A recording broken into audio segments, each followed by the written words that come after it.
Welcome back to my YouTube channel Old Coins Value, where we explore the fascinating history and hidden worth of vintage coins from all over the world. And today we are diving deep into the story and value of the Jefferson Nickel from the year 1980, a coin that may seem common at first glance but holds a rich legacy and potential collector value that might surprise you. To understand the 1980 Jefferson Nickel, we must first look back to the origins of the Jefferson Nickel itself, which began in the year 1938. This coin replaced the Buffalo nickel, also known as the Indian head nickel, which had been in circulation since 1913. The Buffalo nickel was iconic, but by the late 1930s, as the United States Mint decided it was time for a new design that would feature a founding father, one who contributed heavily to the shaping of the American nation, and so the third president of the United States, Thomas Jefferson, was chosen to grace the 5-cent piece. His image, along with his famous home Monticello, would become a fixture of American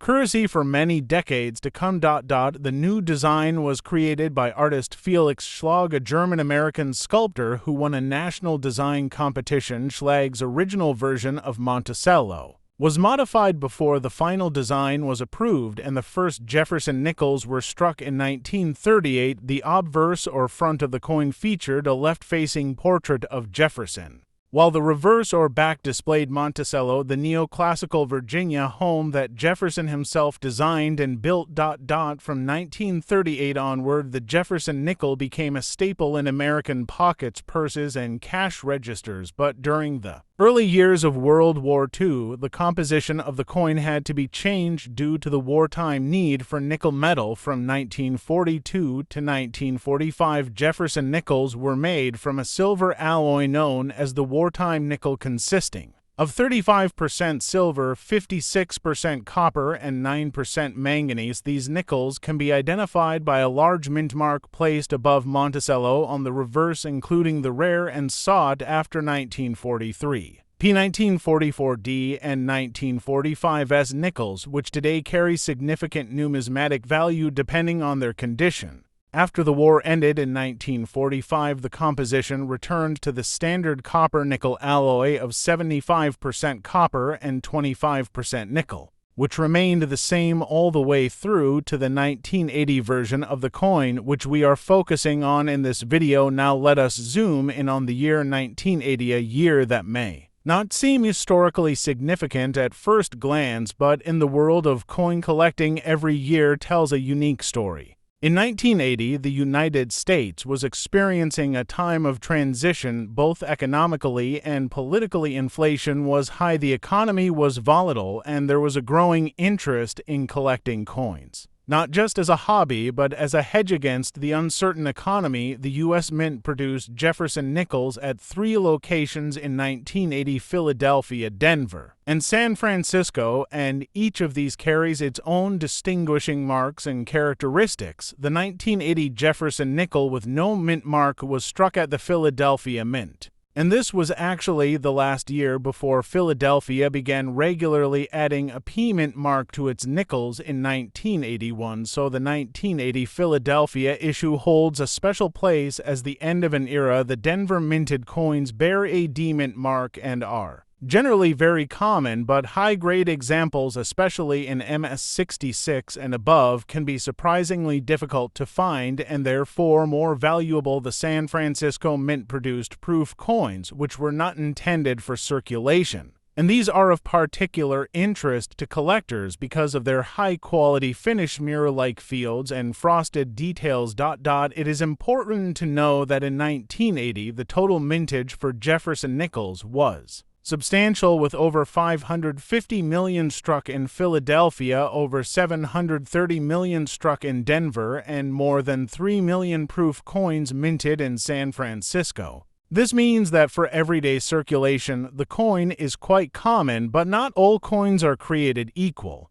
While the average worn 1980 Jefferson nickel might only be worth its face value, a coin in mint state, especially if certified by a grading service like PCGS or NGC, can carry much more value. To give you a deeper understanding of what makes certain 1980 Jefferson nickels valuable, we need to talk about strike quality plan check condition luster and the presence or absence of any errors or varieties. Coin grading is a complex process, but in simple terms, coins are graded on a 70-point scale, with MS70 being a perfect, flawless coin. Most 1980 nickels you will find in circulation might grade between MS60 and MS64, but finding one in MS66 or higher, especially from regular strikes, not proofs, can be very challenging, and that is where the value starts to rise. Collectors will pay a premium for coins in this high range, especially if they are certified. Errors and varieties can also greatly increase the value of a 1980 Jefferson nickel. Examples include off-center strikes, die cracks, filled dies, and double dies. The most desirable among these is a double die obverse or reverse, where the design elements appear duplicated due to a misalignment during the die creation process. Such coins are rare and must be authenticated, but they can sell for dozens or even hundreds of dollars depending on severity and condition. Now let us take a journey through the minting process itself to better appreciate how these nickels were made and why certain errors occurred. The process begins with the creation of coin blanks, which are cut from metal sheets, then softened in an annealing furnace, washed and dried before being struck. The dies used to strike the coins are made from master hubs, which imprint the design. If there is a flaw in the die, or if the die is used for too long without being replaced, imperfections can appear on the coins it strikes, and these imperfections can become key collectible features. Monticello, the building depicted on the reverse of the Jefferson nickel, was the personal estate of Thomas Jefferson,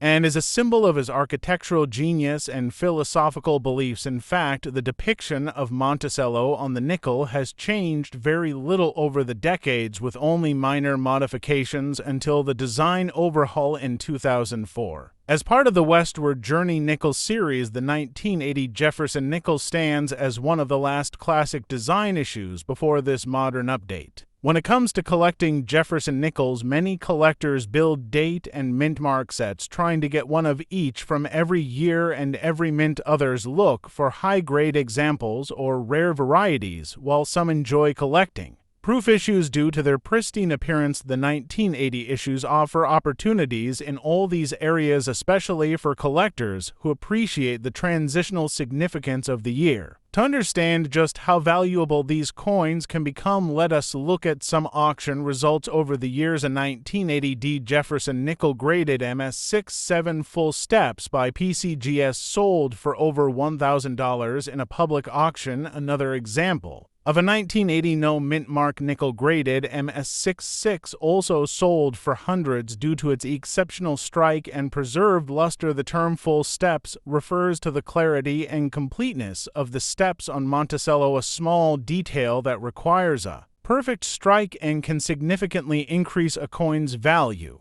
Let us now look into the role of the Jefferson nickel in American history and how it reflects national identity. Thomas Jefferson was not only a president, but also the principal author of the Declaration of Independence, a diplomat, an inventor, and a visionary. His presence on American coinage reminds us of the Enlightenment ideals upon which the country was founded and is home. Monticello symbolizes innovation and independence. The coin, therefore, is not just currency, but a piece of American heritage. As we examine the 1980 Jefferson nickel in detail, it is clear that this coin offers more than just face value. It represents the end of a design era, the last year before modern mint mark standards, and an accessible entry point into coin collecting for beginners and experts alike. Whether you are searching through old change jars, buying rolls from the bank, or visiting coin shows and auctions, the 1980 Jefferson nickel is worth a closer look. We will now explore visual comparisons between mint state examples, circulated coins, proof strikes, and error varieties. We will examine what makes one coin worth 5 cents and another worth 50 or even 500, and we will share insights from expert collectors and numismatists who have dedicated decades to studying the Jefferson nickel series. So stay with us as we journey through the minting history, grading rarity value, and beauty of the 1980 Jefferson Nickel and unlock the secrets behind one of America's most enduring coins right here on Old Coins Value.